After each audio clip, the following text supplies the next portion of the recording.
Kansas. I'm going to call the Gardner City Council to order. Will you please rise with me if you can and recite the Pledge of Allegiance. I pledge allegiance to the flag of the United States of America and to the republic for which it stands, one nation under God, indivisible, with liberty and justice for all.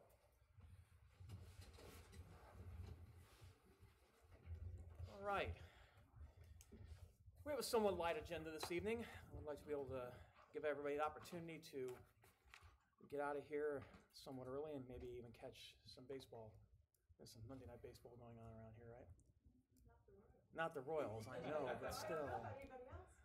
Yeah. All right, well, we don't have any presentations tonight, but we do have public comments. So we're going to move right to that. Members of the public are welcome to use this time to make comments about city matters or items on the agenda that are not part of a public hearing. The only stipulations, if you come forward, is that you keep your comments to 5 minutes. We have a little timer over here on the right. No profanity, no personal attacks. And with that, the floor is open. Please come forward, state your name and address for the record if you wish to speak.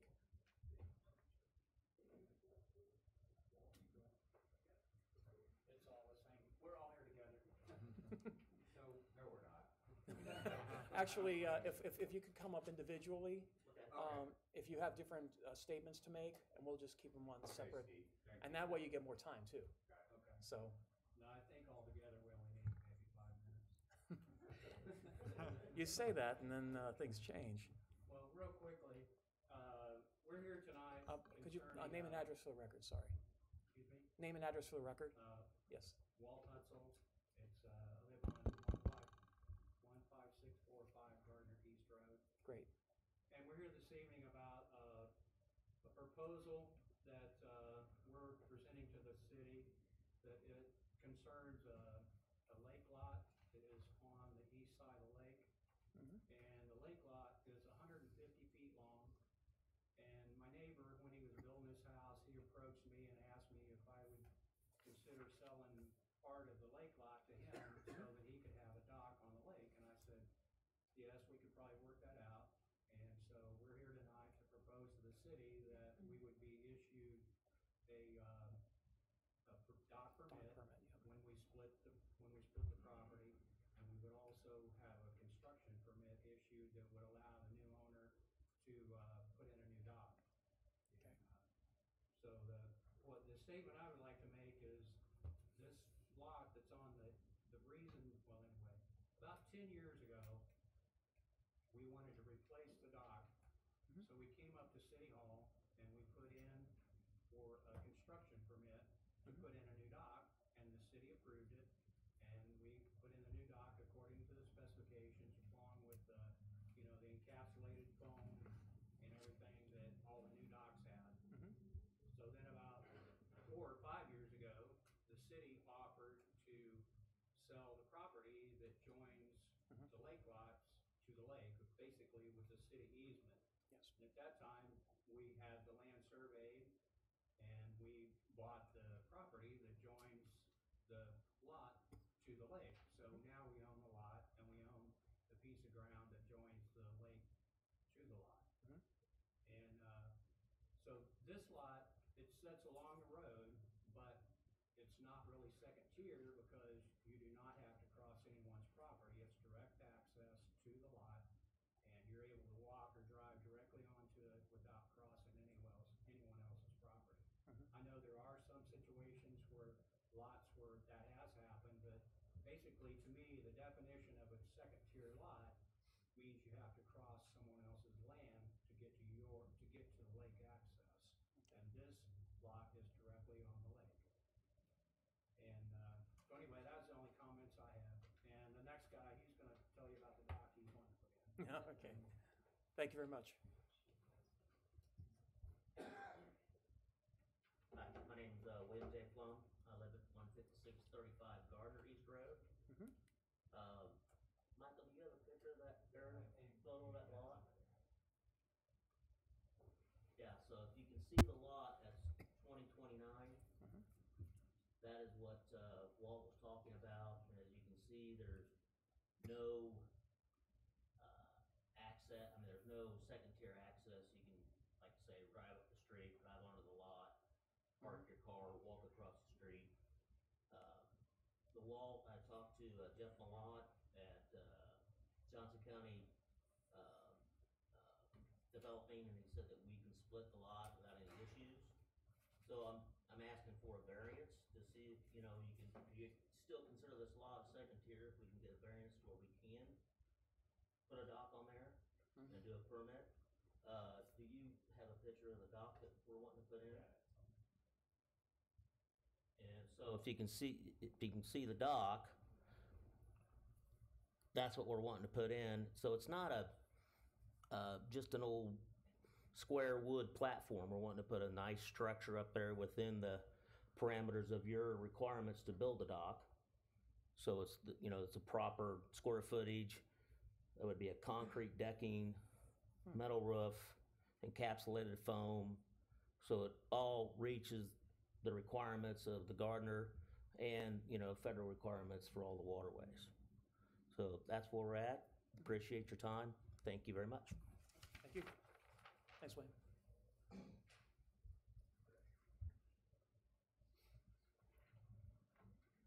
Hi, Steve. Hi, Larry. How you doing? Doing great. Ladies and gentlemen, my name's Larry DeMardo. I'm the Gardner Lake Association president. My address is 15510 Lake Road number 10. Appreciate the opportunity to come up and speak. Hope I don't bore you. Me and Michael Kramer have met many times and discussed. I know you got a memo today that kind of stated where we are and where we feel. I had a board meeting and we discussed, the dock situations, and it's been something that we've wanted to address for a long time, and we appreciate the opportunity to do that. And we're hoping that we can get, some things changed. We feel that it enhances the view of the lake, and it helps beautify the lake. It gets old docks that are falling in, tore off, and we're worried that some of them are going to fall and float out, and boat's going to hit it. And we want our goal with the GLA is to enhance the lake, make it beautiful. A bunch of us are going down Saturday. We're going to cut the trees down off the dam, and the county gave us some root killer that's environmentally safe. We're going to use that, and so our point is we're going to do I can get tons of volunteers to do anything, and we're going to do whatever we can to help enhance the view of Gardner Lake and beautify it. The tree issues on the dam, Steve, I talked to you about it. It's become a real issue because we're afraid they're going to tear up the dam. The roots are getting deeper, and so this is a huge opportunity for us to get that done. Michael kind of semi-blessed us to do that, which I appreciate. And it's been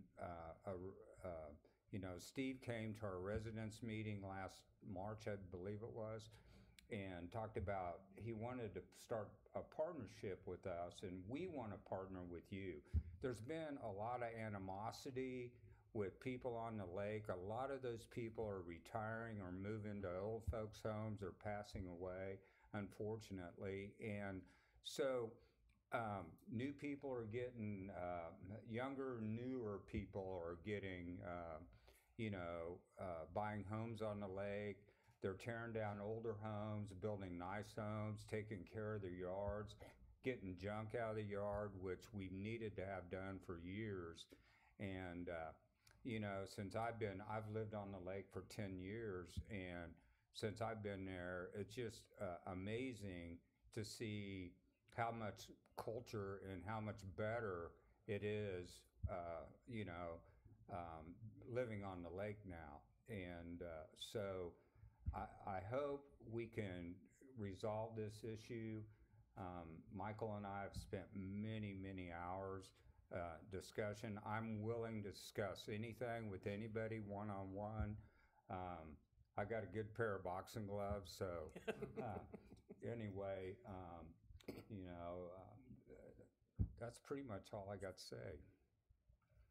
I hope you guys enjoy the calendars. Actual pictures are photographed by Sandy Adams, which a lot of you know. She's taken you guys' pictures. And they're photos that people have sent in. And so they are Gardner Lake residence photos. And we got a link on our website that we ask anybody from the city of Gardner, anywhere, to send us pictures of the lake. And our goal was to get away more of the nature type scenes and put more personal scenes with kids and showing the fun. And our events are on there, the boat parade and 4th of July, and then Labor Day, the kayak race, which is getting huge. And we, in fact, had some professional kayakers from the city of Gardner came out, and man, those people blew us away. I mean, we had to put motors on our kayaks to even keep up with them. So anyway, I got to meet Jason finally. We talked on the phone several times, and his people are outstanding. They've done a great job for us. So we appreciate everything. I appreciate your time. Thank you, Larry. Thank you. Appreciate it.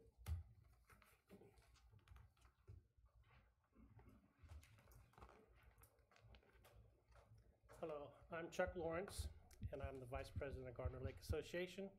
I live at 15500 Lake Road 4, and I'm one of Larry's volunteers to go out and cut down trees this Saturday, so he roped me into that. But I think the bottom line is, I think our organization, the people who live at the lake, we want a nice lake. We want things done right. We want things cleaned up. And this would be a good start, allowing some of these second-tier docks to get a construction permit, get remodeled, get fixed up, and here's our start.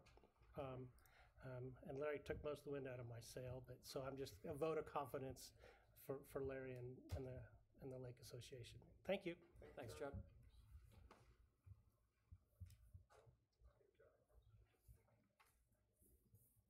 Anyone else wish to come forward for public comments? Seeing none, thank you very much to the Lake Association members for coming out tonight. We'll move on to consent agenda. Is there any member of the council wishes to remove an item from? Councilman Gorsuch wants to remove number 4. Any other removals? Okay, if not hearing any other removals, I'd like a motion on consent agenda items 1, 2, 3, 5, 6, 7, and 8. So moved. Second. Motion Moore, second Winters, that we approve all consent agenda items other than number 4. All those in favor indicate by saying aye. Aye. All opposed? Any abstentions? Consent agenda items 1, 2, 3, 5, 6, 7, and 8 pass. Consent agenda item number 4, consider a 1-year renewal of the service contract with Asplund Tree Expert Company for the electric line tree trimming program. Councilman Gorsuch, what's your questions? Yeah, I support the contract. It's been in place for a number of years. As far back as when I was on the EUB, I think we spent about $100,000 back in those days.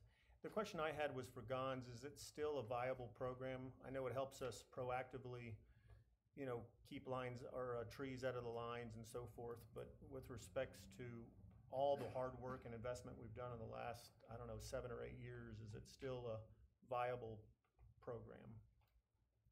Yes. Excuse me. Yes, the program is divided in, the entire program is a 4-year program. Mm-hmm. So every year we do sections of the distribution line. What you referred to, that we spent $100,000, that was to catch up with lack of maintenance prior to, I think, 2010. Okay. So every year we have to do sections of the distribution line so we can ensure that there are no trees near the distribution lines. Thank you, Gons. That's all I have.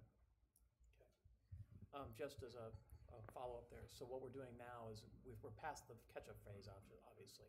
So what we're doing now is we're phasing in the distribution line maintenance. We're doing that way more of a preventative maintenance. Yes. Okay, great, thank you. Any other questions about consent agenda item number 4? Hearing none, I'll entertain a motion on number 4. So moved? Second. Motion Gregorczyk, second Baldwin, that we approve a 1-year renewal of service contract with the Splund Tree Expert Company for the electric line tree trimming program. All those in favor indicate by saying aye. Aye. All opposed? Any abstentions? Consent agenda item number 4 passes. This one on committee recommendations. Committee recommendation item number 1, consider awarding an engineering device services contract to the joint venture group of Burns and Mack and CAS Construction LLC for preliminary design of the Hillsdale Water Treatment Plant Expansion Project, CIP project, hashtag WA2002. Gons Garcia, hello. Good evening, Mayor, Council. Before getting into the agenda item, I'd like to do a quick review of the events that have lead us to tonight's agenda item. July 2017, the Water Master Plan presentation to the City Council recommending a water cross connection with Water One. We started conversations with them. Then on December 2017, they said, hey, there's an issue here. Your water chemistry is not compatible with our water chemistry. So they, in January 2018, they said, we need to do a test, a bench test, a bench corrosion testing to evaluate the incompatibilities. The cost was $100,000. At that time, I was directed to look other alternatives. So we requested a water supply alternative study from Burns and McDonnell. The March 2018, the preliminary findings for the alternative that included Water One, Gardner Lake, Hillsdale expansion were presented to City Council. The consensus by the council was to expand Hillsdale.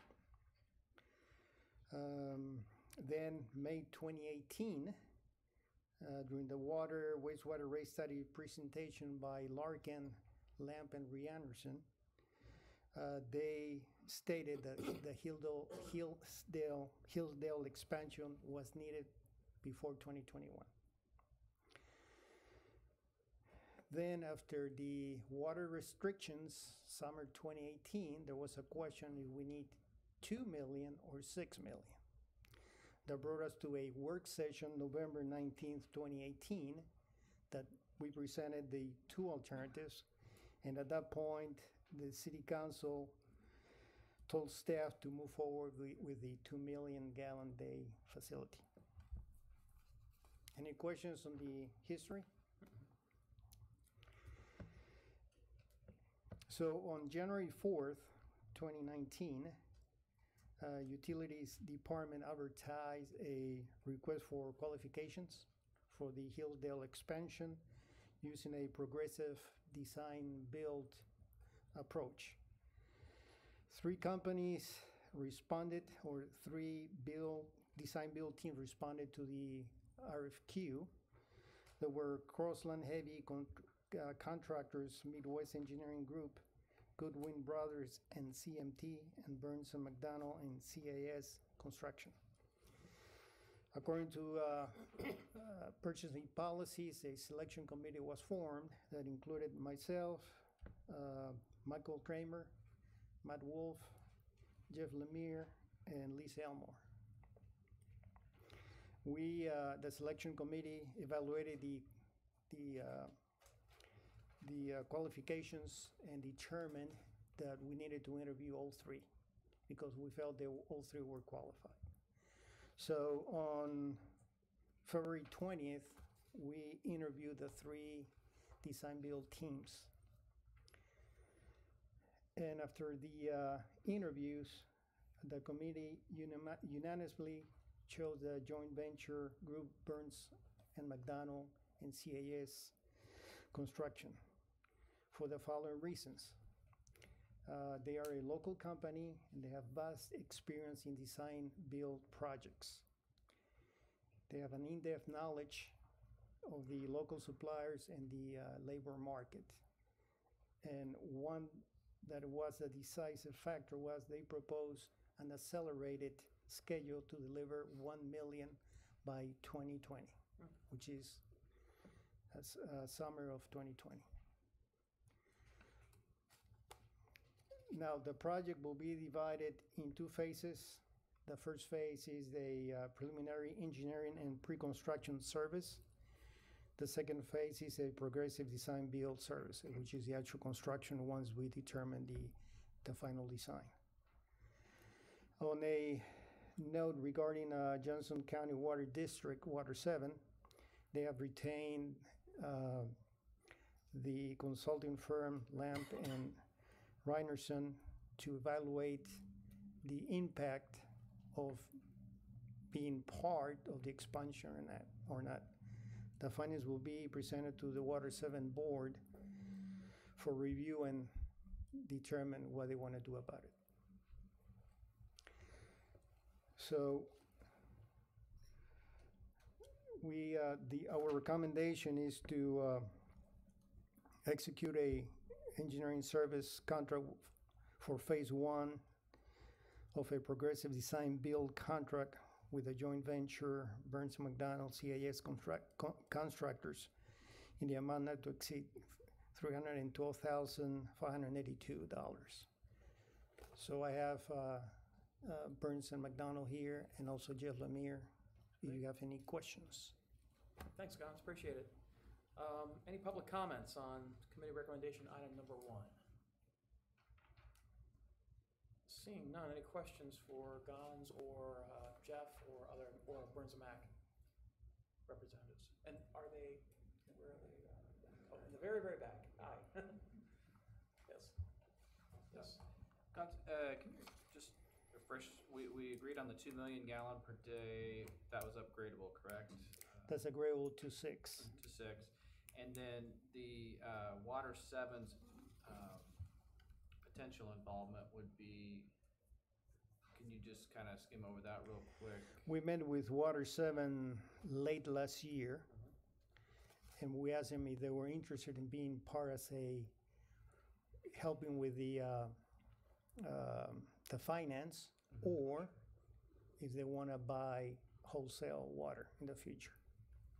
And would their decision affect, I mean, the 2 million gallons a day, would that affect? Depending, they don't know, we were told that they probably need about $1 million, but they were not sure. They have other contracts with Miami County, I think with Olathe, and now they're getting to a contract with DeSoto. So do we need to increase any, go straight to the 4 at that point, or? If they want to be part of the project, more than likely we may need to go to 4. And that brings other issues, because the phase 1, we need to know what we want within 30 to 60 days after we sign the contract. Right. With Burns & McDonnell and CAS Constructors. So they already know that they have very short time to make a decision. Gons, I had the same question as Todd did. When is the board meeting then, just to put it in perspective with respects to your 30 to 60? I don't have any dates, but that's the information I received from Alan. Thank you. Yeah, just from my perspective, because I've had a chance to sit down with Alan about this, they are very interested in doing some sort of partnership cost sharing. The issue really comes down to whether or not they're doing a cost benefit analysis. That's the reason why they've got Lamp Reinerson involved in this. Absolutely. But if we can leverage our economies of scale when it comes to water capacity, it would make sense for them, and also potentially Miami too, to be involved in this in what would be considered a cooperative water district. But again, that's a much deeper thing than just buying water wholesale.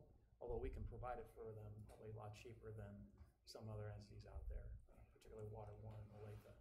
So either way, I think it's going to be advantageous to Gardner, and it helps to keep our water rates from going up faster than we would want them to go. Well, and the capacity will allow us not to have water restrictions. Well, certainly, yes. All things being equal. Absolutely. Yeah. But really, I'm thinking more about the water rate increases. I'd like to be able to see if we can Offset it. creative ways to dial those back. Absolutely. So that's one of the reasons why we're doing what we're doing. I agree. Any other questions? Okay, hearing none, I will entertain a motion on committee recommendation item number moved. 1. Second. Motion from Gorsick, second Winters, that we authorize the city administrator to enter into an agreement with an engineering services contract with the joint venture group of Burns McDonnell and CAS Constructors Incorporated, or LLC, I should say, for the preliminary design of the Hillsdale Water Treatment Plant Expansion Project, CIP Project WA2002, in the amount not to exceed $312,582. All those in favor? Oh, no, it's not a. It is this. I'm sorry. I thought there was a resolution, but it's not. All those in favor indicate by saying aye. Aye. All opposed? Any abstentions? Committee recommendation item number 1 passes. Thank you. Thank you, Gons, appreciate it. All right, there is no old business. Let's move on to new business. New business item number 1. Now, these are all resolutions and ordinances. That's why I got thrown a bit. Good evening. New business item number 1. Consider adopting a resolution approving the execution of a funding agreement. Yes. Alan jumped the gun there. Yes. Consider adopting a resolution approving the execution of a funding agreement related to the proposed economic development project located within the city of Gardner, the Plaza South project. Finance Director Matt Wolf, good evening. Good evening, Mayor, Council. The developer, Van Kiersbilk Contracting Company, have requested that the city review and analyze the request for certain financial incentives for the Plaza South project. The proposed project will include fast food restaurants, a bank, a gas station, a hotel, assisted and independent living, a religious facility, and a medical office. The first step in the process is the approval of the funding agreement. The funding agreement allows us to retain professional and administrative staff, outside counsel and consultants, and to basically evaluate the project to make sure it's in the best interest of the community. It's staff's recommendation that you adopt the resolution approving the execution of the funding agreement. Okay, thank you very much, Matt. Short and sweet, I like it. Any public comment on new business item number 1? Seeing none, questions for Matt and or other staff? This will be a quick one. All right. We still won't make another 36 minutes, probably. But yeah, just for the folks on watching this on YouTube, this is for the piece of property that's just to the north of the Groundhouse South location. There's a field to the east of South Gardner Road, and that's where this is going to be. And I'm looking forward to it, to seeing this development. So, having said that, I'd like to entertain a motion on new business item number 1. So moved. Second? Motion Morse, second Gregorczyk, that we adopt resolution number 2015, a resolution of the city of Gardner, Kansas, approving the execution of a funding agreement related to a proposed economic development project located within the city Plaza South project. City Clerk, will you please call the roll? Councilman Winters? Yes. Councilman Baldwin? Yes. Councilman Gregorczyk? Yes. Councilman Moore? Yes. Resolution 2015 passes 4-0, and that's going to be a great development. Thank you very much to development staff also, and planning staff for getting that done. Didn't have to hear anything, so that's awesome. All right, new business item number 2. Consider adopting an ordinance of adopting a revised City of Gardner base salary structure for fiscal year 2019-2020 per the biennial budget. Alan Abramovitz. That was my April Fool's joke. Yes, I'm the new finance That's all director. right. Good evening. So, Mayor and City Council, this evening, what we would like to discuss is about our vacation leave, comp time, and career ladders. So there are actually 2 CAFs, and the first one is regarding revising the ordinance to the city's base salary structure to create a police officer 2 position. And then the second one is a resolution to revise the personnel policies for vacation leave, a career ladder for both the police officer 2 and for plant operators. So as you know, career ladders are very important. They allow for career expanding opportunities within a job classification. They can advance to a higher level responsibility without moving to a different work unit. And they can develop new skills and competencies at their own pace and in their current job, and can demonstrate initiative and willingness to work to further department goals and city goals. And then, of course, for the management of the city, it's very important because, especially for the police officer too, it can retain valued employees who are motivated to advance their careers. Also, for the water and wastewater departments, they can attract high-quality employees with the opportunity to advance within their positions. And we can develop well-trained, engaged employees who have high morale. And this will lead to, of course, a higher quality of service for the citizens. So the first CAF, new business item number 2, is to consider adopting an ordinance revising the City of Gardner base salary structure fiscal year 2019-2020 per the biannual budget. So the staff recommendation is to adopt an ordinance amending the City of Gardner's base salary structure. And without going through it all, if under the background and description of the item, the recommended changes for the police officers provide for a police officer with a minimum of 5 years experience and a minimum performance rating of at least exceptional on his or her most recent annual performance evaluation to have his or her title changed to police officer 2.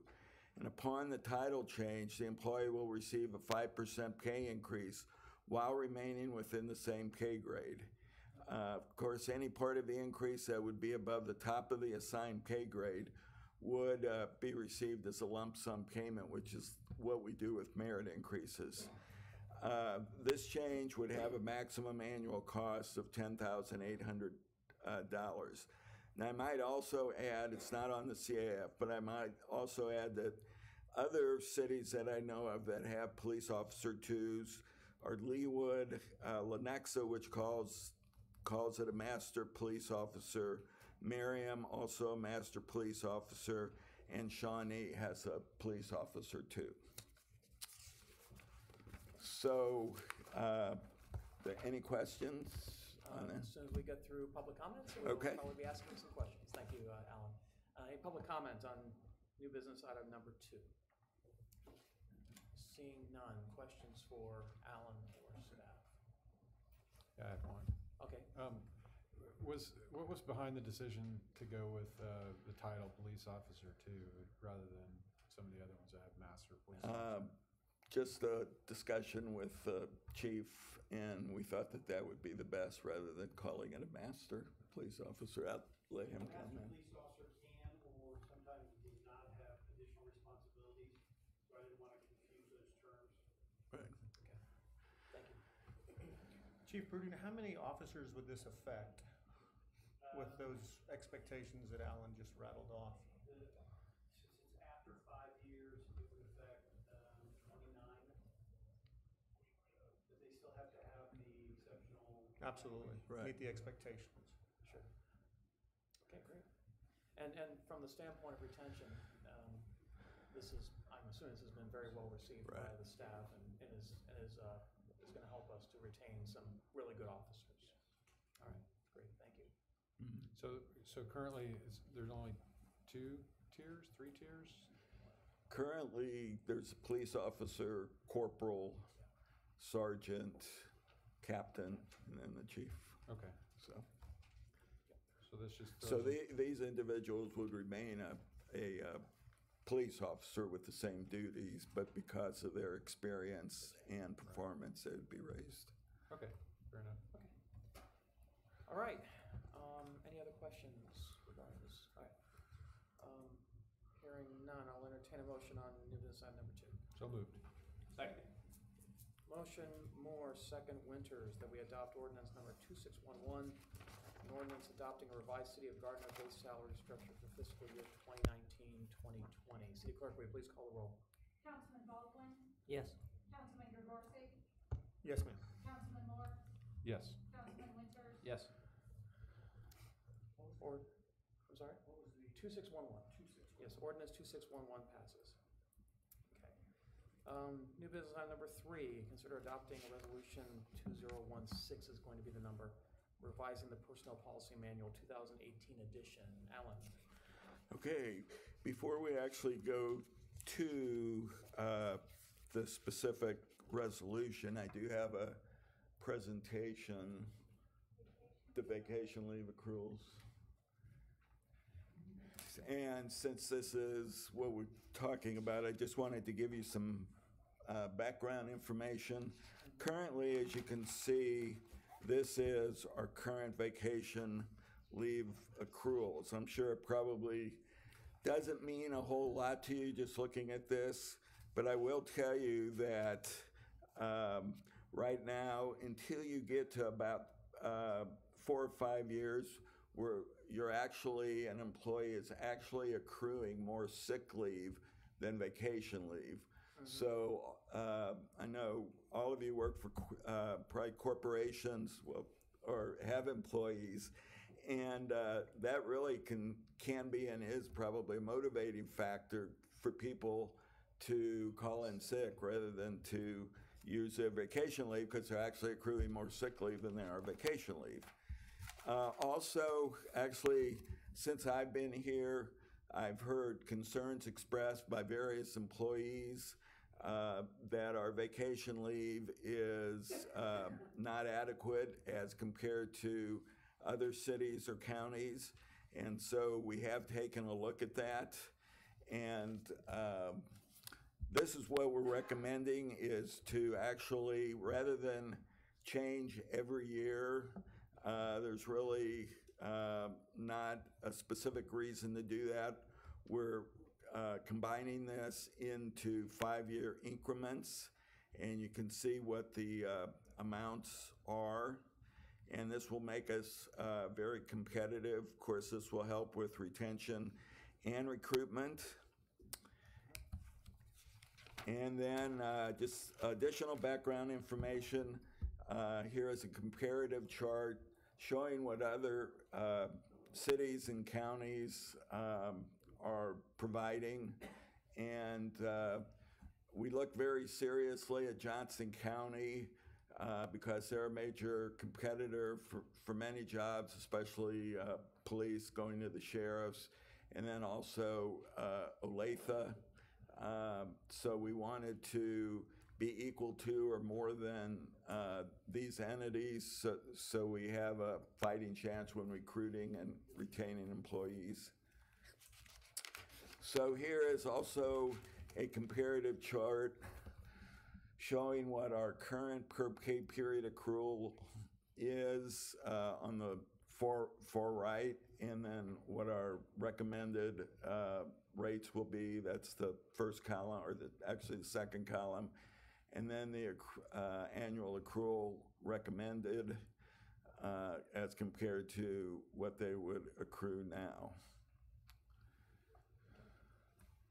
Thank you, Alan. Appreciate it. Okay, and okay. Then the next item, because it's all on the CAF, is comp time. And comp time, of course, is for non-exempt employees who would prefer to have time off in lieu of being paid overtime. And currently we allow 24 hours as the maximum accrual at any one time. I think you went back to vacation. Oh. There you go. Let's go forward. There you go. Okay. So, so this is a comparison of what other cities are currently providing. As you can see, we are on the very low end. We're at 24. You can see that Branson also is low, but what the other cities here in the Kansas City metropolitan area are offering. And our recommendation is to follow what Overland Park is doing, and that's 48 hours. A career ladder, you have a career ladder. So I'm going right through this because it's all contained in the same resolution. And then the career ladders, I discussed that really with the police officers. And then this item is for the utilities department.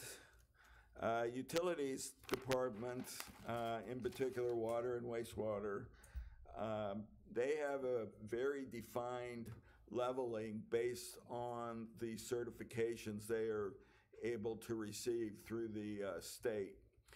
And we have here a chart that shows what their knowledge is at the various levels. So there are 4 levels they can obtain of certification. And level 1 is the basic knowledge. Level 2 is full knowledge of operation and maintenance of the plant, 3 years experience. Level 3 is, in addition to what they know at level 2, knowledge and ability to apply water analysis and regulatory standards with 4 years experience. And then level 4, in addition to level 3, knowledge and demonstrated skills in supervision, budgeting, and planning, and expertise of all plant processes with 5 years. And wastewater is very similar with the basic knowledge in 1 year experience. Level 2, full knowledge in 3 years. Level 3 has 4 years experience. And level 4 has 5 years experience. Of course, all of this doesn't stand separately. It's all accumulative knowledge. So what our proposal is when an employee obtains the next higher level of certification, they will receive a 5% increase within the same salary range. So we're using the same process here that we are with the police officer 2s. They will, of course, not be paid above the maximum in the salary range, and if the salary increase would result in them going above the top of the salary range, they would move to the top and then receive a flat payment for the remaining increase. Again, this will be very much a recruitment, a motivation factor, and a retention factor. So this is currently the number of employees that we have at the different levels. So as you can see, people do have room to grow. And the class 4 people would also receive an increase because they've already reached that level, a one-time increase. And then we do have some senior maintenance and maintenance workers that actually may do the same work as a plant operator, and if they obtain a class 1 certification, they would be changed to a plant operator for obvious reasons. Okay, so that concludes the background information. We go to the actual CAF.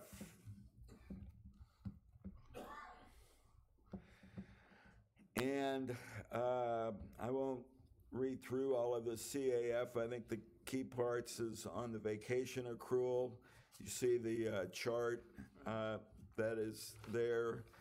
And then on the maximum compensatory time accrual, we are saying that in order to make the City of Gardner's policies more competitive, staff recommends raising the maximum accrual of compensatory time from 24 hours to 48 hours. And then we have the information on the career ladders. The recommended changes for water and wastewater would reward employees for obtaining higher levels of certification by attaining competency through study, training, and on-the-job experience. And when an employee has obtained the next level of certification, he or she will receive a 5% increase within the current salary range for the position. And the financial leave accrual, this change will increase the total compensated absences liability from by approximately $7,000 for 2019. As it says there, this is a liability. It's not actually cash expenditure. And for water and wastewater, the estimated cost is $9,400, and as we mentioned, for police officers, it's $10,800. So the suggested motion is to adopt Resolution 2016, resolution providing for the adoption of of revisions to sections 5-104.1, 5-106.9, and 6-106.1 of the personnel policies. Okay. Thank you, Alan. Any questions? Any comments from the public on new business item number 3? Questions from council? Yes, Councilman Winters. Yes, on the changes in the classifications for water and wastewater, how is that determined? Is it just the plant manager makes that decision? Or how, you say when they acquire those necessary skills, is it just a... Well, there won't actually be a change in the classification. Their title will remain the same. Correct. Yeah, I'm sorry. I And so they will, yes, if they are currently, let's say they have a level 2 certificate and they have the necessary years of experience and they obtain a level 3, then they will more or less automatically be processed to receive that increase, assuming their work is satisfactory, which if they're still here, we would assume it is. Okay, so there's no, basically, if they get to 3 years or 6 years or whatever, the year total is. Well, they can. I mean, getting that certificate is not automatic. There is a lot of study that has to go into it, so it's not an easy thing to do. And there have been instances where people have failed, took the test and failed it. I'm sorry. So there's It's a like test. a continuing education. Yeah, I'm sorry, I didn't it's a realize- okay. yeah, it's Okay. it's a test they have I to take apologize. that's Yeah, it's an managed investment. by the state. Gotcha. Okay. It's an investment of time, money, and yeah, there are Yeah. certifications. These are required Gotcha. pieces that they have to be able to receive these, Right. these certification levels. Anything else? Other questions? Go ahead. I'm just curious, and we've talked about this in years past, and I wanted to just bring it up one more time. Was there any consideration given for, in lieu of the tracking of all the sick leave and all the accruals and having a separate one, was there any consideration given for paid time off as a combination of sick leave and vacation? There was, and we may at some point go to that. I think the concern, one thing is that PTO does definitely cost more because, as you say, it's all in one bucket. So when somebody leaves, right now they could get 20% of their sick leave, but with PTO, they won't get all of it because some of it's extended sick leave, but they'll get a lot more of it, and you generally accrue more PTO than you do vacation hours. So there's that cost. And then there's also the explanation to the employees of PTO. That would be a major change. So that would be kind of a difficult step. It can be done. And then finally, the only city we could find that has that is Blue Springs. No other city in the metro area has that. The other issue with regard to PTO is that now you're accruing holiday pay up front. Yes. And if an individual leaves the company, they're still going to get their holiday pay. Right. At That's exactly 100%. right. And That's so exactly right. Right now, what we do is we pay out sick leave at 20%, and we pay out regular vacation pay at 100%. But we don't pay out holiday pay because those holidays haven't been hit. But you're going to be accruing those with PTO, and so you're going to get. That's just part of the additional You're exactly accrual right. that takes place. So right now we have a use it or lose it on vacation. No. No, we're able to roll over. Up to 400 hours. Yeah. Yeah. Right. So there is a cap. Yes. Yeah. So there is a kind of a use it or lose it, but it can be extended for reasons. Correct. We can, and I believe that people can also move their vacation time or donate vacation time. Is that right? We have none. Yes. So there are opportunities if people are short on their vacation and need time off to take care of family issues or whatever. Yes.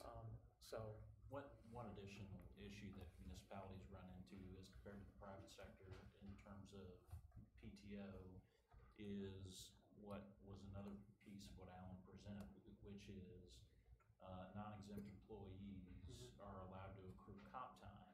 So in addition to this bank of PTO you've got, and if an employee on the public sector decides that they want to accrue comp time in lieu of being paid their overtime, now they've gotten an even a substantially larger bank of paid time off away from the job as compared to what's available in the private sector. You can't do comp time accrual in the private sector. You just have to pay them the overtime. and understand the comp time actually saves us money because that's hours that we would have paid out time and a half that we're actually going to be paying out at regular time, for convenience more than anything else. Yeah, I guess from my perspective, I've seen, I've been in an organization that has gone from one to the other one, from standard sick leave to PTO format, and what you generally see and what we saw was people were more reluctant to take their PTO, call in sick. In other words, they would plan it, so it was a little bit. You get the benefit of having that planned time off, and everybody can work around it rather than, I've got sick leave, I got to burn it. Like so the first 3 days are usually PTO days. Yeah, or they call in sick every Monday or every Friday or whatever. You just got to deal with it. Yeah. And you're right. From the standpoint of an employee, a PTO plan is actually more advantageous to the employee in general. Yeah. When it comes to the employer, it becomes much more cumbersome and much greater liability because of the fact that you're going to be amassing all of that in the back end, and we're expecting all of it being paid out. And so that liability overhead is significant. And I don't know if there's a legal reason why we couldn't do it, but there are caps that can be instituted in the private sector, at least. They just cap it and they say use it or lose it after this date. So there are things like that can be done.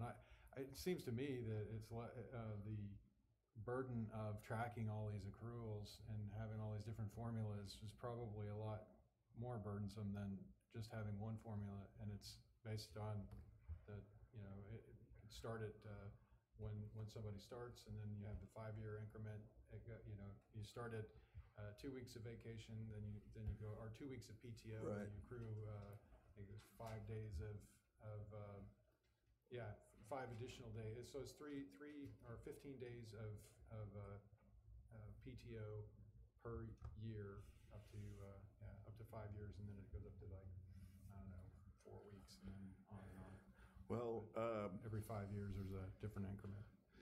Luckily, the company that we do our payroll with is able to track these, so there isn't an individual sitting back there adding it. Otherwise, it would be very cumbersome. I would agree. Yeah. Well, we're maintaining 3 banks, but the third bank is only for non-exempt employees.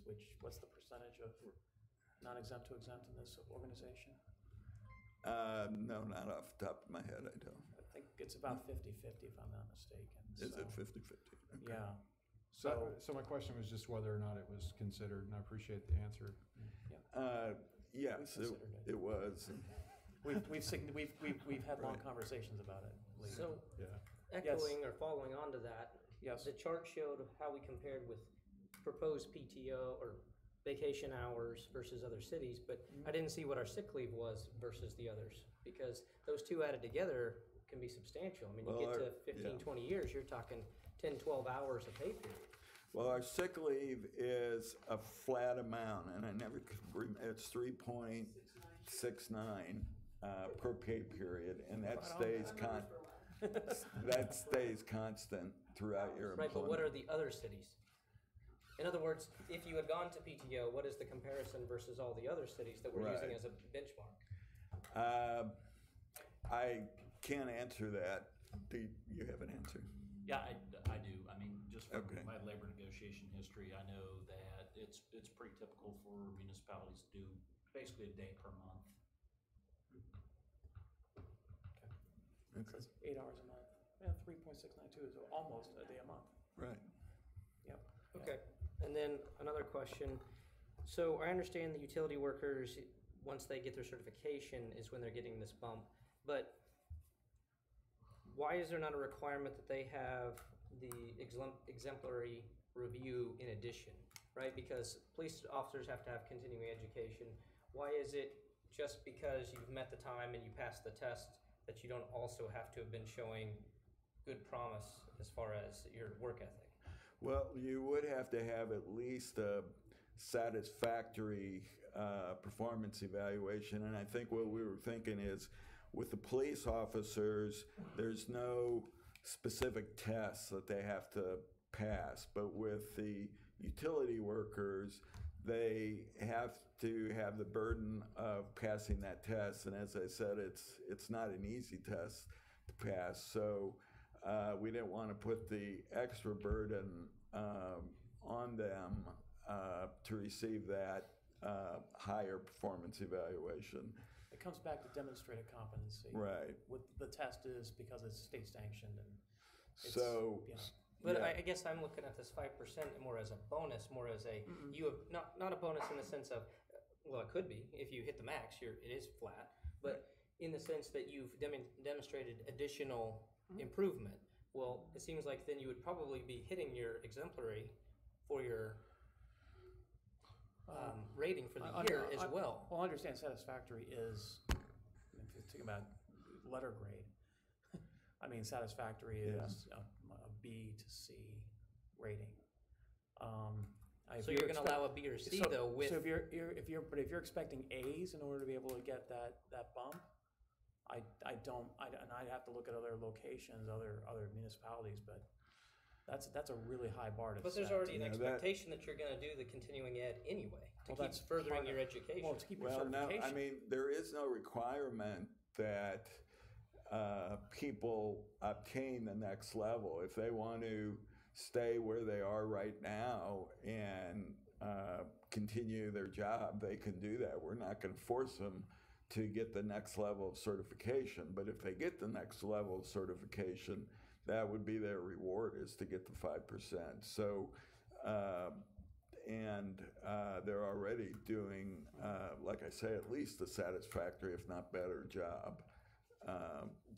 And then they're going to have the competencies to pass that test.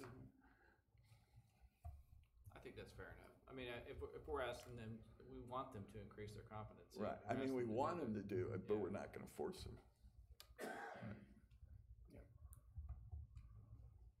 So would we consider changing in the future then that if they also got an exemplary, that they could have an additional bonus, like we're doing with the police?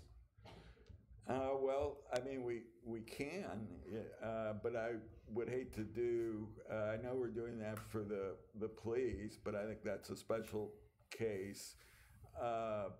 We would then have to take a look, I think, if we did it with them at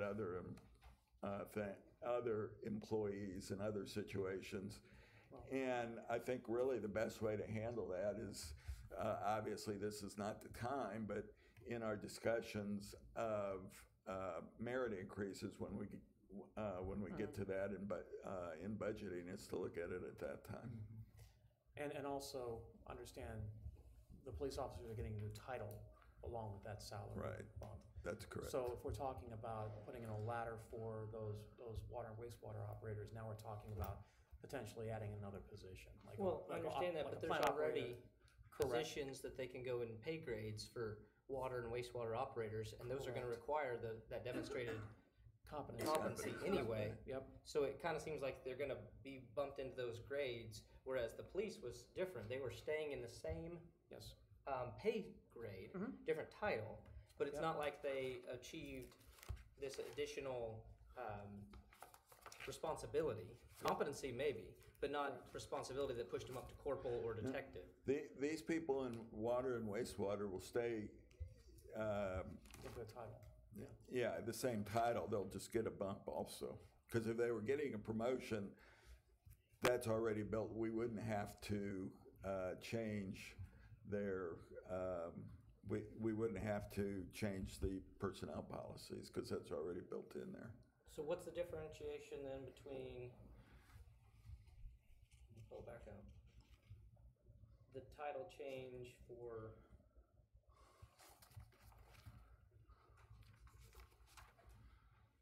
so a chief operator, water, wastewater, versus a plant operator, water, wastewater.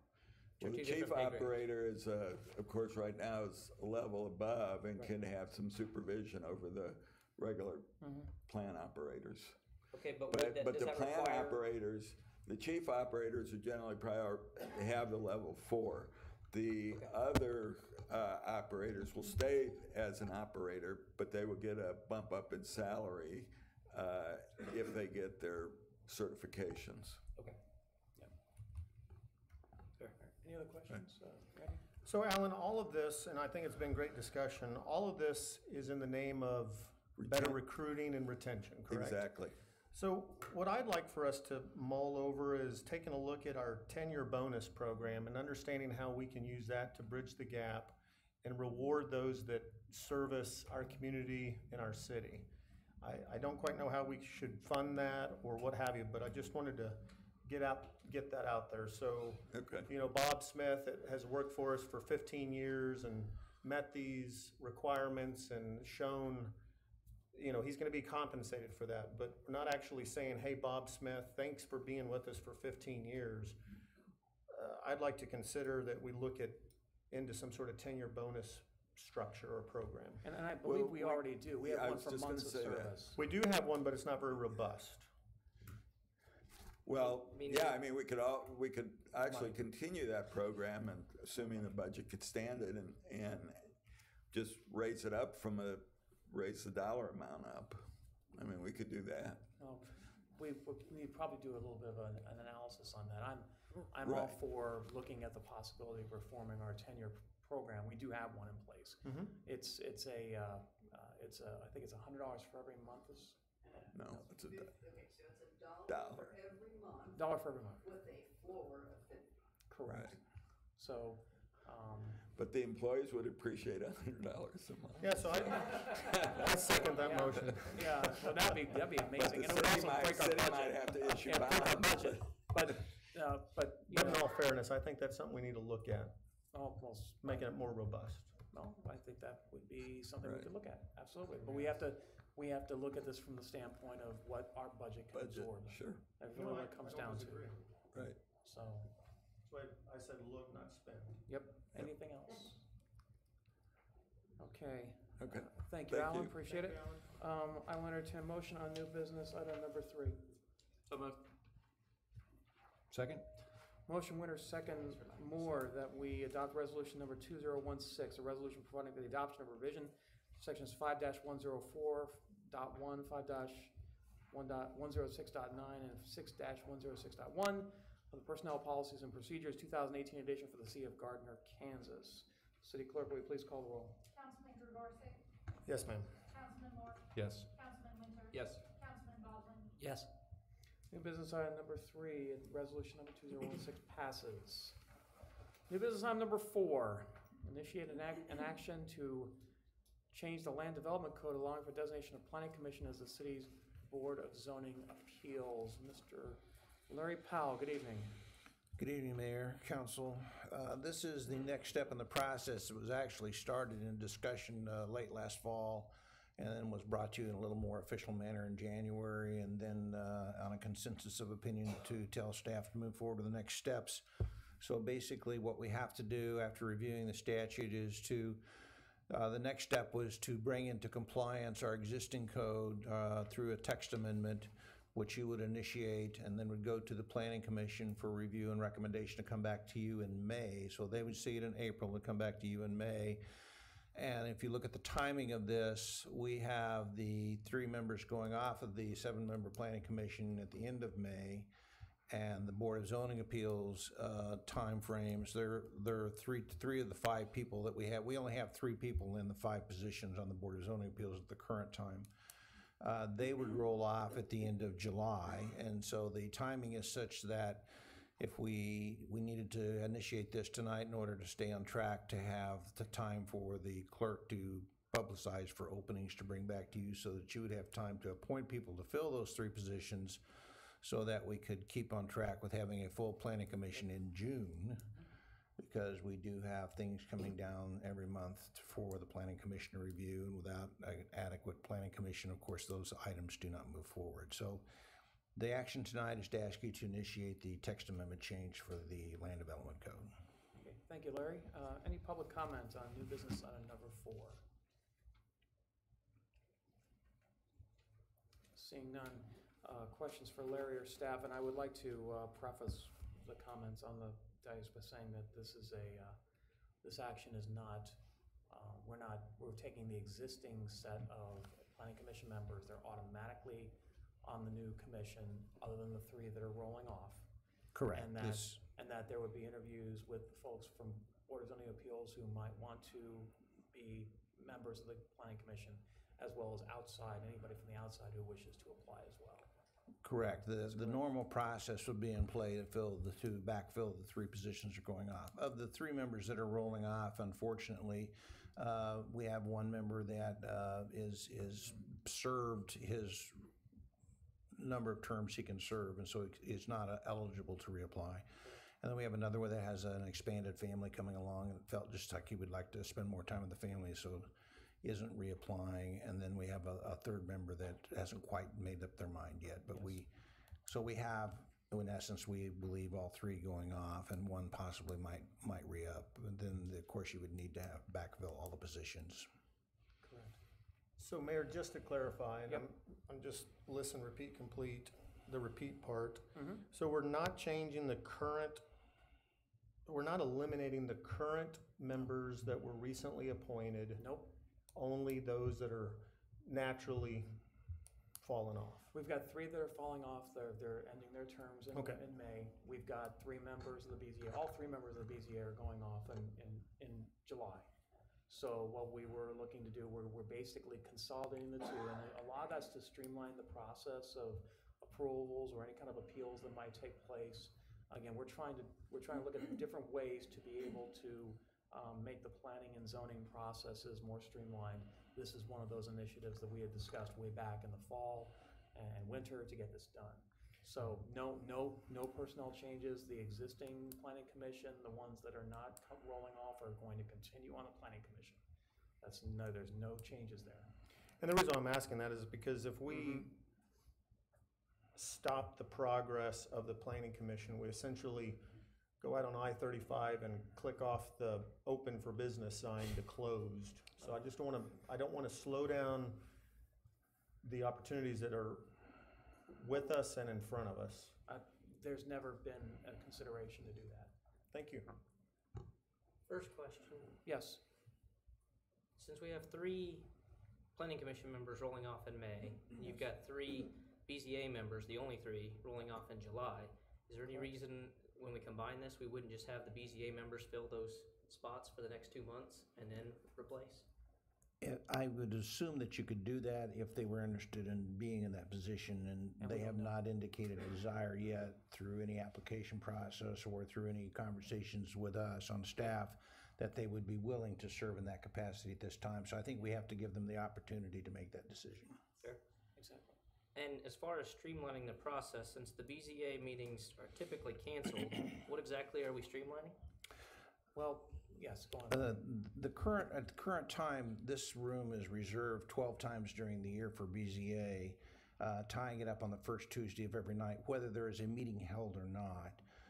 So part of the streamlining that happens for the city as a whole is it opens up this room for other business for that night. The other thing is by putting the 2 groups together, we can have all the business that's necessary to be held on one night in one location at the same time.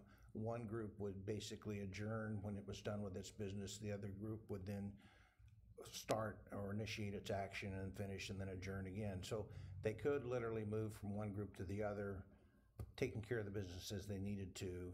They would still have 2 separate agendas. That's required that we keep separate agendas and separate minutes for the meetings, and they're each a standing body in and of themselves, even though it's the same people.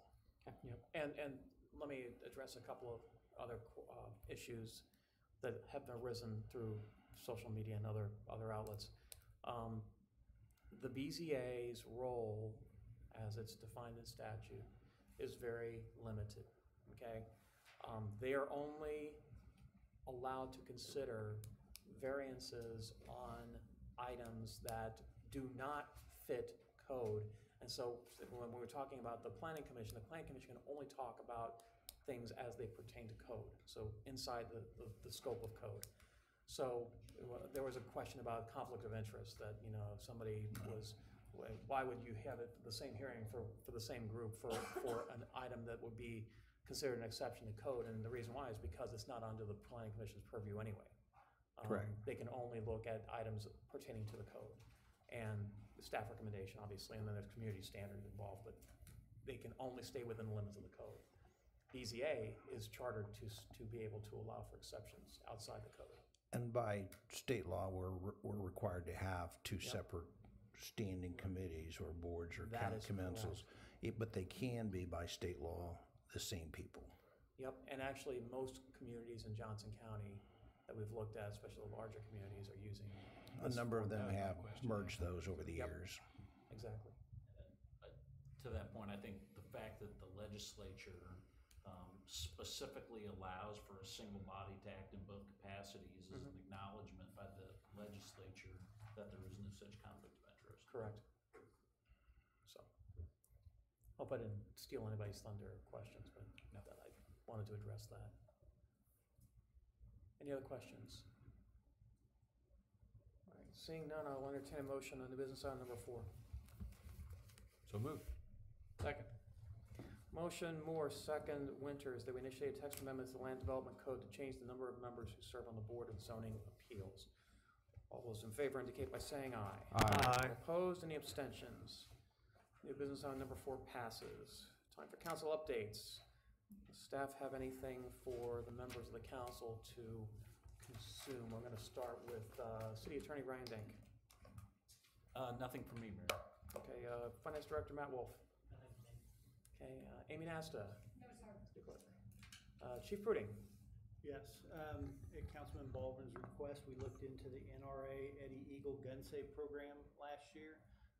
In the last couple of weeks, we were awarded a grant, so we bought the costume, we have it. Awesome. And we're getting the material, so we'll start offering that program soon. And just on a side note, Officer Adam Taylor is back. He dropped by the station. He's been gone for 18 months. He dropped by the station this week, and he'll be coming back to work soon. Okay, that's great. Glad to see you got back safe. That's the most important thing. Gons Garcia, Utilities. Yeah, FYI, after 42 years of service, Dave Frank retired last Friday. Oh. So with him, there goes a lot of knowledge, experience, and expertise. It's big shoes to fill. Yep, it will be. Well, I wish him well. He deserves it. Jason Bruce, Parks and Rec, dodging raindrops again. Nothing tonight. Nothing tonight. How'd the tournament go at Celebration? Good, went good. You were able to get the games in? Yes, we didn't have anything this past weekend, so we're right back at it this weekend. Okay, wonderful. Thanks. Larry Powell, Economic Development. 2 quick items. One is, of course, to remind you that hopefully April 5th, we'll get the parking back out in the parking lot. So we advise the public to take advantage of having that back available to them again, and hope they enjoy it. It will be located in the parking lot behind the City Hall next to the roadway, in the 2 parallel parking stalls closest to the library. So, and this is, of course, done with in conjunction with the library. They're aware of it, and they plan on having a couple of events out there this summer to try and advertise the use of that, and hopefully it'll be a nice fair going rest area also for that. The other thing is that the city has received a number of phone calls about potholes in some private property around town in various locations. The worst one, unfortunately, being the parking lot and driveway of the Moonlight Plaza, and so staff is reviewing that, and we'll be discussing that some more, and we'll be talking to the property owners and seeing if we can help resolve that issue. Great. I think that's be very much a welcome sight for the folks who use that property. It's getting pretty bad, especially at that west entrance. So thank you. Michael Kramer, Public Works. You've been very quiet tonight. Yeah. To first. The Gardner Lake folks and the Tier 2, and of course, you've all read the Friday-Man memo, and we had the discussion on March 4th when the direction from the governing body was to leave, the Tier 2 docks alone. Again, the Gardner Lake Association had looked at it, and they would like to, again, ask to allow the major repairs or even replacement of existing Tier 2 docks, and even advocated for a limited number of new Tier 2 docks, which would include then, the dock that Mr. Flom and Mr. Hutzel talked about. And so I didn't know if there was, after the discussion this evening, if there was any additional direction that the governing body wanted to discuss, or what your thoughts are, I guess. Well, from my perspective, I know that we made the decision based on the information that we had at our disposal. We also knew that the Gardner Lake Association was going to be discussing this, and they have. Personally, if there are legacy Tier 2 docks out there and folks want to beautify them, fix them up, make them operable, I don't see a problem with that. The new docks, if they are built with construction permits and the appropriate standards and meet our city code, and staff is amenable to that, I don't think that's necessarily a problem either, although I will ask for consensus from council on that. I would like to know or fully understand what the history was long ago when the Tier 1, Tier 2 docks, because it seems like the premise is that as Tier 2 docks become too degraded to be repaired, that they are to be eliminated and not replaced. So what was the motivation behind that originally? I believe, again, the motivation originally was to limit the total number of docks on the lake, and to not have residents getting to their dock through someone's private property. And I believe that was the motivation behind the original ordinance. So the concern of the private property, I think we discussed last time, and we have a way to mitigate that one. I guess my question then would be, how many docks are too many? What was do we have anything that specifies how far apart they have to be? Details like that? Is this something we need to look at from a policy decision in that regard? I think we can certainly take a look at that. We do have some requirements as far as the dock sizes, and that's kind of based a little bit on the frontage, the property frontage that they have. And there's a couple areas where there's Tier 2 docks where there is a lot of docks right together. And so, we wouldn't necessarily want any more in that row. So is there a way that we can look at from the standpoint of the permitting process? Yeah, definitely. These new docks, or the replacement docks, or the rebuilt docks, those would require permits, correct? Yes, they would. And so, to be clear, sorry to interrupt. No, to be clear, the Tier 2, it is in the city code, so it will require coming back with some sort of a code revision. Yep. If we're to change it. Michael, I had some similar questions that Mark had already spoken to. The only thing that he didn't ask that I had written down was, how many docks are failing as we speak? I know the gentleman alluded to that, but how many of those are failing? I'm not sure on how many are failing and how many would actually be Tier 2 that are failing. We have, I believe, like 17 to 20 Tier 2 docks is all we have right now. Yeah. I think there's probably some more, based on what I've looked through the database, I think there's probably some more that are actually Tier 2 docks. But we do have plans with staff to, as time allows, to to go out here this summer and start really doing some better inspections of the docks. Yeah, where my head's at with that question is if we could eliminate those failing docks, I think it would open up the space to reconsider everything we just talked about through the permitting process and so forth.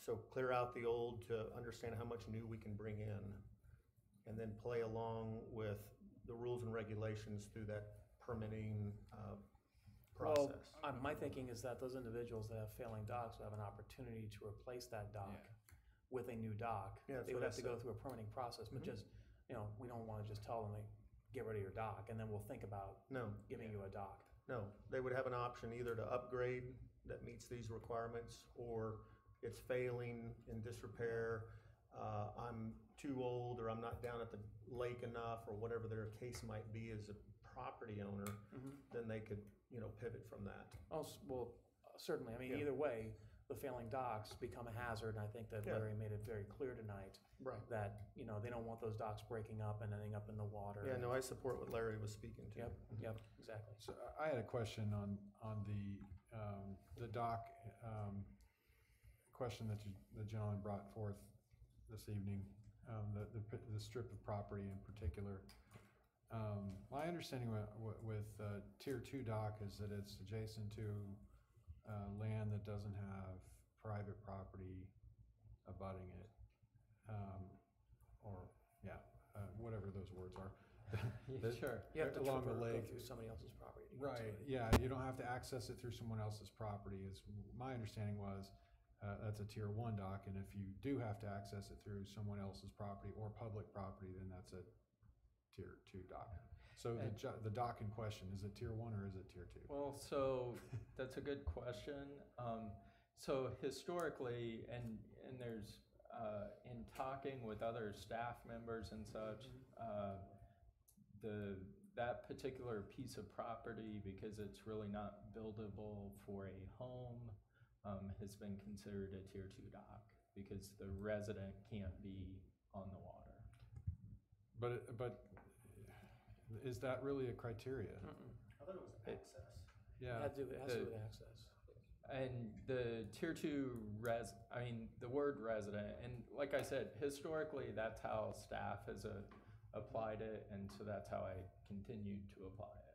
Yeah, but I mean, in this case, though, the person who has the dock right now, they live right across the road from that piece of property, and so really, it's really kind of pushing the definition to say that the individual who owns that property, owns the property next to the water, has to cross the street to get to the dock, is considered, crossing, somebody else's property, because it's not somebody else's property. So a little bit of devil's advocate. if I Sure, may. please.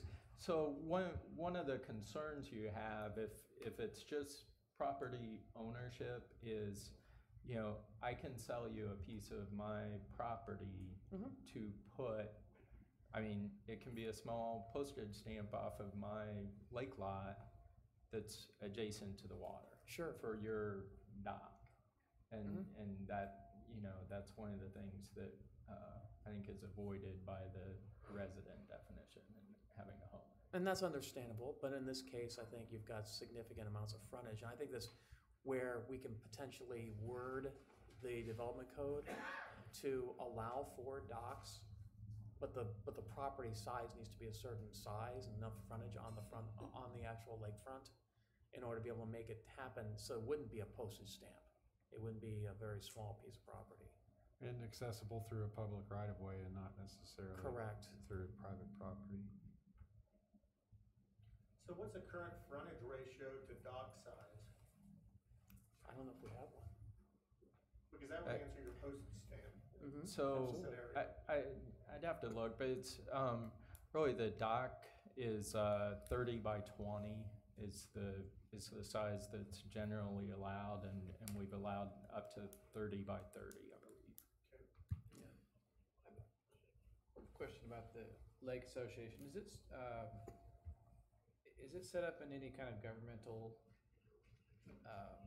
way at all? As far as policing the Gardner residents at all, In other words, do they have to, like a homeowners association or? It's similar to an HOA if I'm not mistaken, but I'm not gonna speak out of turn if Larry's here.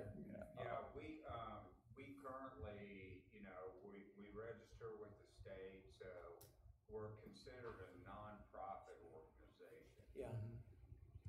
I don't believe that they have any authority like a homeowners association. So no covenants and restrictions or anything like that? Right, in other words, like they couldn't monitor docks or on their own, correct? And, and one thing I did want to say before we get past the discussion is, the Lake Association and especially the board members do a lot for the lake and, and some of the docks that have failed and the barrels and such, they've dragged the old barrel out of the lake before it sinks and, they do quite a lot to clean up the lake. I think I'd like to see something where we look at it from the permitting process to where, as far as like the road issue, if you take the roads off the map and you're the property owner on this side of the road and this side of the road, then if you take the road out, It's tier 1. it's tier 1. Yeah. Right? So from that standpoint, I think that would reclassify a few docks or that piece of property, which would then change things you could do there or not do. I think it would be good to know from the history of why we didn't want to have too many docks and what that detail would mean. Well, I think because from the permitting process, you're going to want to see, okay, how many are we allowing? Why are we allowing this? Why are we allowing that? Versus just you can fix what you have because that can go on forever. That's why I was asking about the ratio of frontage versus dock size. It sounds like you have a not to exceed versus a ratio. Because if you had 1,000-foot frontage and it's increments of, let's say, 250 frontage feet, with that ratio in mind, 250 to a 30 by 30, then you know that if you're just looking at 1,000 foot of frontage, you couldn't have but X number of docks at a max based on that ratio. So that's why I was just putting some math to it. Yeah, and I think that also takes some of the subjective criteria out of it because going back to your history question, Mark, I've had a chance to speak with a lot of folks out at the lake, and their thinking in a lot of these cases was that the city just wanted to punish them. And they were using tier 2. No, that's not the case today. And that's not, and it shouldn't be. But I know that there was that impression from some people out at the lake that they were just trying to be difficult. Well, let's clear the water. I mean, they're citizens of Gardner. They just happen to live on lakefront property, and I've got some in Arizona I could sell you. But anyway. There's a lot of lakes in Arizona. It's well, not there is. ocean. But I also agree with what Mark said. I should have said oceanfront property. If we take the roads out, I think that would clear it up as well. I like that suggestion. Yep. And I'm not saying that's necessarily what we do, but I would like to see what that looks like. Yeah, well, we'll get some options. I'm sure that that Michael will work with staff to bring those forward now that he knows, what we want. So. And so I think I heard a consensus on the piece of property that Mr. Flum and Mr. Hutzel spoke to that, as a governing body, you would consider that a tier 1 if they split that lot and we could at least move forward with that. Well, Mr. Hutzel would be tier 1 automatically. Mr. Flum, yes. Can I just? Please come forward if you'd like to speak. Sorry, I just want to clarify real quick.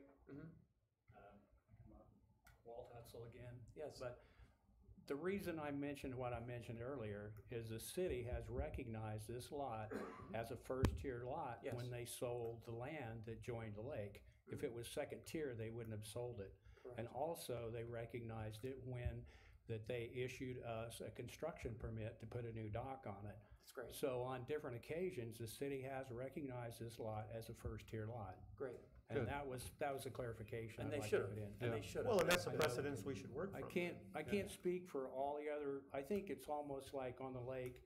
Well, the lot we're talking about is 150 feet of lake frontage, and most of the lake lots out there, most houses are 50 to 75 feet. Correct. That's pretty typical. And so we would have a 75-foot lot, which would basically satisfy what most houses have out there. Correct. And And Mr. anyway, Flum doesn't own the property on the other side of the street from the property you're selling, right, does he? it's beside the house, it's beside the house that we live in. Okay, so he would be owning a property, so he would also be considered a Tier 1 dock. Well, the reason we're looking at is because, like I said, we feel like that this particular lot qualifies as a Tier 1 lot. And I know that some of them, Yeah. from speaking to Michael, that some of them don't. Some of them are a different situation, but it's almost like when the people come up for an application, you've almost got to have the ability to sit down and review that case by case. And maybe they qualify and maybe they don't. But Sure. we feel like that this one does qualify as a first tier because of the previous times the city has dealt with it as a first tier. And thank you for that clarification. Appreciate it. Thank you. Yeah, we've got to act on precedents. Well, not just precedent, but I think we need to come up with a set of objective criteria that Well, defines just for it. his one-off case, and then use that as a benchmark moving forward as we directed Mike. I would caution that though, because you don't want this precedent to overrule the other precedents that we need staff to look into that were before that. So we need to look at all of it in, as one big picture We'll come up with a and see how this policy may be able to work out. But it sounds like there's a way forward with 2 Tier 1s. Yeah, for that one-off project, I agree. Yep.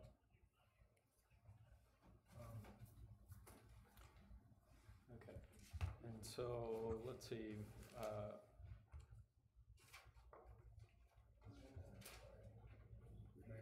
Yes. So, Yes, I'm sorry, Laura.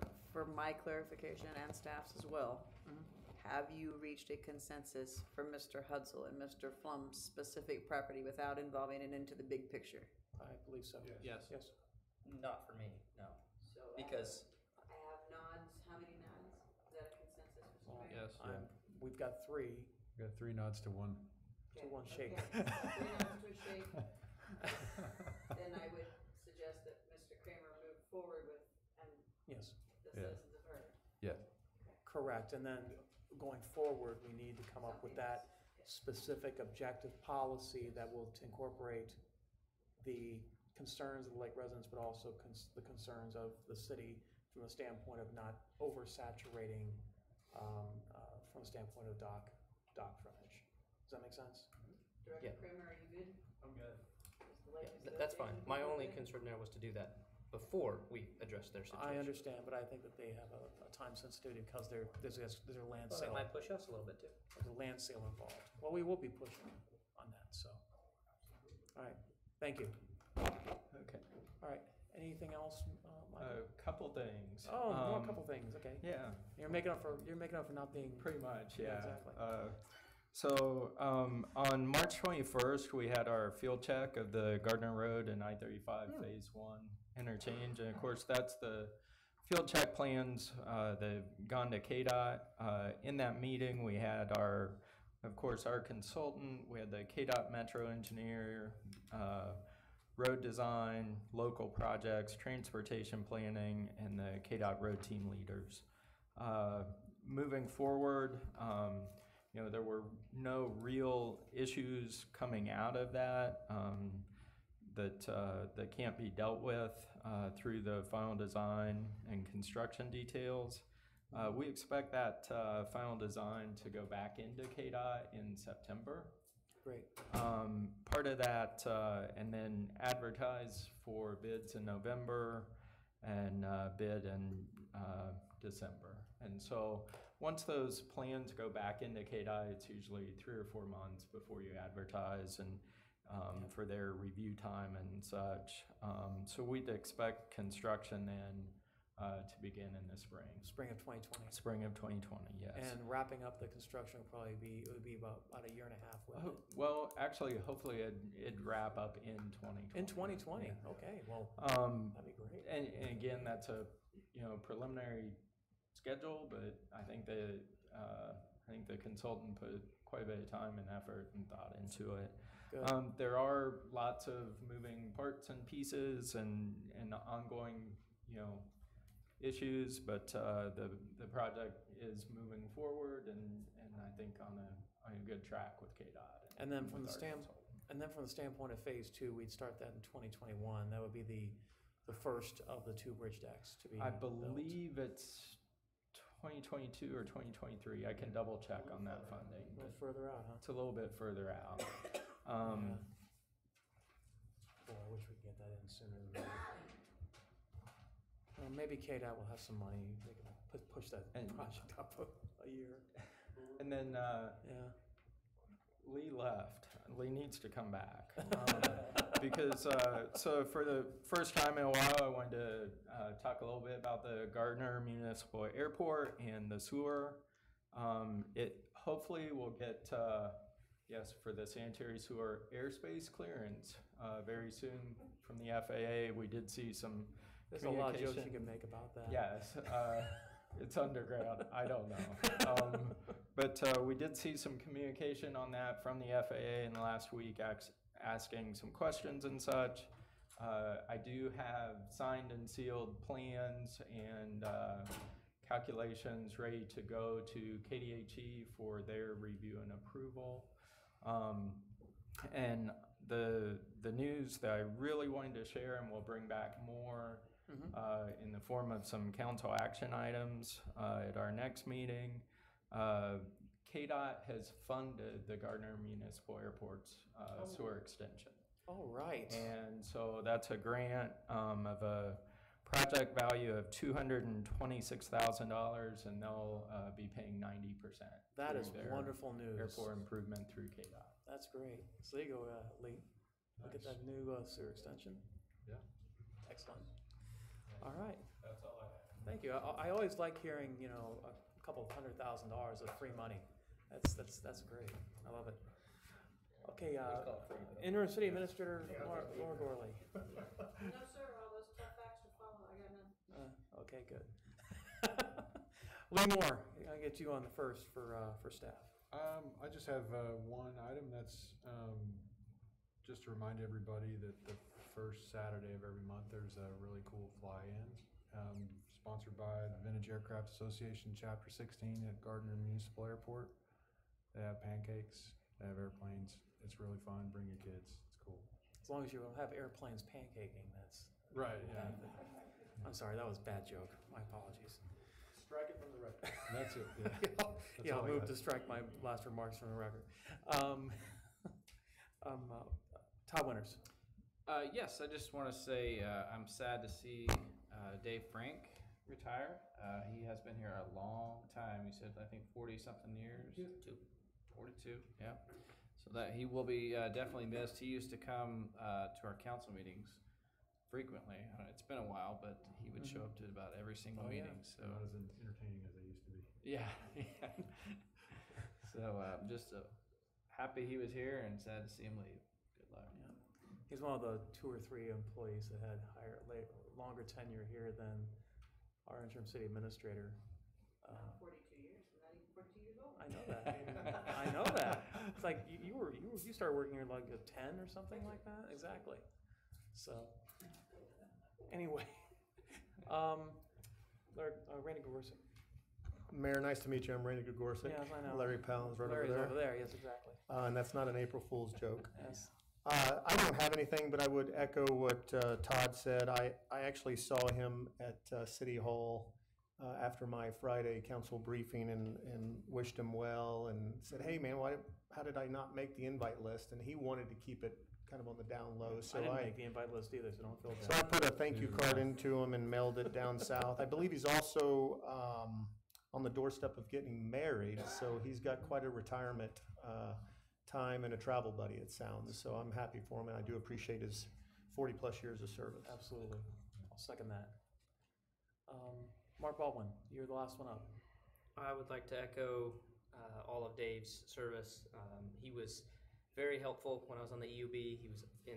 He attended every single meeting, provided insight whenever anybody had a question as to history that was, more than 5 years back.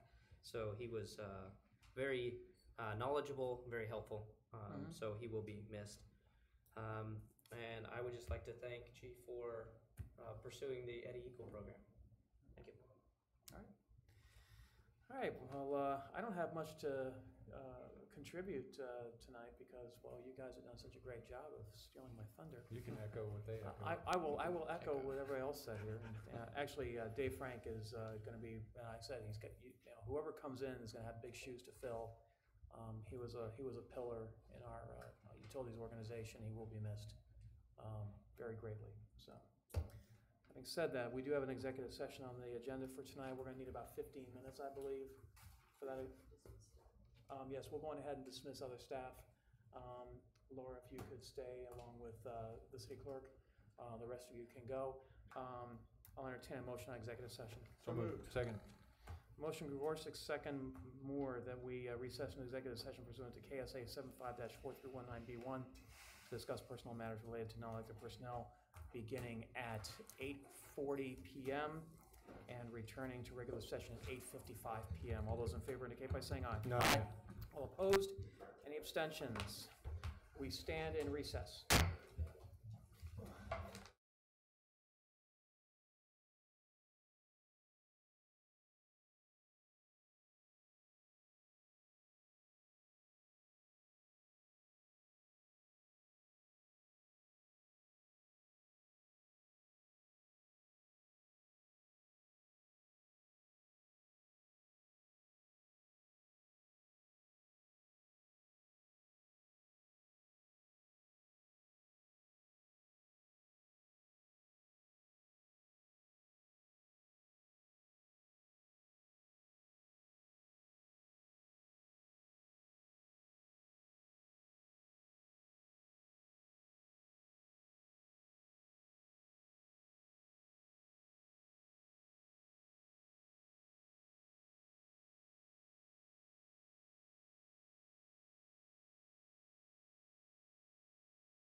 Resume regular session. So moved. Second. One of them. Motion Winters, second Baldwin, or was it the other way around? No, Moore was first. Oh, Moore was first? Okay, motion Moore, second Winters, that we resume regular session. All those in favor indicate by saying aye. Aye. Opposed, any abstentions? We are back in regular session. I'll entertain a motion to recess into executive session. So moved. Second. Motion Moore, second Baldwin, yes. That we recess into executive session pursuant to KSA 75-4319B1 to discuss personal matters related to non-elected personnel beginning at 8:56 p.m. and returning to regular session at 9:11 p.m. Yep. All those in favor indicate by saying aye. Aye. All opposed, any abstentions? We are back in recess.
I entertain a motion to resume regular session. So moved. Second. Motion Moore, second Baldwin, that we resume regular session. All those in favor indicate by saying aye. Aye. All opposed, any abstentions? We're back in regular session. I will entertain a motion to resume or to recess an executive session. So moved. Second. Motion Moore, second Winters, that we recess an executive session pursuant to KSA 75-4319B1 to discuss personnel matters related to non-elected personnel beginning at 9:13 p.m. and returning to regular session at 9:28 p.m. All those in favor indicate by saying aye. Aye. Opposed, any abstentions? We are back in executive session.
Okay, I'll entertain a motion to resume regular session. So moved.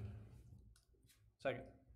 Motion Moore, second Winters, that we resume regular session. All those in favor indicate by saying aye. Aye. All opposed, any abstentions? We are back in regular session. I will entertain a motion to adjourn. So moved. Second. Motion Moore, second Baldwin, that we adjourn. All those in favor indicate by saying aye. Aye. All opposed, don't say it. Any abstentions? Hey, last 2 times we've had. We are now adjourned.